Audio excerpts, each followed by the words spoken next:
Hi hello friends ಎಲ್ಲರಿಗೂ ನಮಸ್ಕಾರ. ನಾನು ನಿಮ್ಮ Shashi daily cars Bengaluru. Present ನಾನು ಡೆಲ್ಲಿಯಲ್ಲಿದ್ದೀನಿ. ಯಾರಿಗೈనా ಕಾರ್ಸ್ ತಗೋಬೇಕು ಅಂದರೆ ನನ್ನ ನಮ್ಮ ಡಿಸ್ಕ್ರಿಪ್ಷನಲ್ಲಿ ಕೊಟ್ಟಿದ್ದೀನಿ, ನನಗೆ ಕಾಲ್ ಮಾಡಿ. ಫ್ರೆಂಡ್ಸ್ ಇವತ್ತು ನಾನು ನಿಮಗಾಗಿ ರಿನಾಲ್ಟ್ ಡಸ್ಟರ್ ತಗೊಂಬಂದಿದ್ದೀನಿ. ಈ ಕಾರ್ ಕರ್ನಾಟಕ, ಆಂಧ್ರ, ತೆಲಂಗಾಣ, ತಮಿಳ್ನಾಡಿಗೆ ಯಾರಿಗೈనా ಸೇಲ್ ಮಾಡ್ತೀನಿ. ಎನ್ಒಸಿ ಮತ್ತು ಇನ್ವಾಯ್ಸ್ ಕೊಡ್ತೀನಿ. ಲೈಫ್ ಟ್ಯಾಕ್ಸ್ ನೀವು ಪೇ ಮಾಡ್ಕೋಬೇಕು. ಕಾರ್ ಡೀಟೇಲ್ಸ್ ನೋಡಿದ್ರೆ Renault Duster RXL variant 2015 model, second owner vehicle. Only 75,000 kilometres run ಆಗಿದೆ. Genuine reading with service track record ಇದೆ.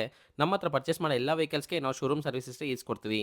ಕಾರ್ ಎಕ್ಸ್ಟೀರಿಯರ್ ಎಕ್ಸಲೆಂಟ್ ಕಂಡೀಷನ್ ಇದೆ. ಏನು ಮೇಜರ್ ಡೆನ್ ಸ್ಕ್ರಾಚಸ್ ಆಗಿಲ್ಲ, ಮೈನಸ್ ಸ್ಕ್ರಾಚಸ್ ಎಲ್ಲ ಕಾರ್ಗೆ ಕಾಮನ್ ಆಗಿರುತ್ತೆ. ಈ ಕಾರ್ ಇಂಟೀರಿಯರ್ ಫೀಚರ್ಸ್ ನೋಡಿದ್ರೆ power steering, power windows, music system ಎಲ್ಲ ವರ್ಕಿಂಗ್ನಲ್ಲಿದೆ. Central lock 2 original keys available ಇದೆ. ಈ car engine condition excellent condition ಇದೆ. ಇಂಜನ್ ಸೈಡ್ನಿಂದ ಏನೂ ಪ್ರಾಬ್ಲಮ್ ಇಲ್ಲ. ಗೇರ್ ಬಾಕ್ಸ್ ಅಂಡ್ ಸಸ್ಪೆನ್ಷನ್ ಚೆನ್ನಾಗಿದೆ. ಏನೂ ನಾಯ್ಸ್ ಬರ್ತಾ ಇಲ್ಲ. ಫುಲ್ ವಿಡಿಯೋ ನಮ್ಮ ಚಾನಲಲ್ಲಿ ಅಪ್ಲೋಡ್ ಮಾಡಿದ್ದೀನಿ. ವಿಡಿಯೋ ನಿಮಗೆ ಇಷ್ಟ ಆಗಿದ್ರೆ ಒಂದು ಲೈಕ್ ಮಾಡಿ. ಫಾರ್ ಮೋರ್ ವೆಹಿಕಲ್ ಅಪ್ಡೇಟ್ಸ್ಗಾಗಿ ನಮ್ಮ ಚಾನಲ್ ಸಬ್ಸ್ಕ್ರೈಬ್ ಮಾಡ್ಕೊಳ್ಳಿ. Thank you for watching. Thank you.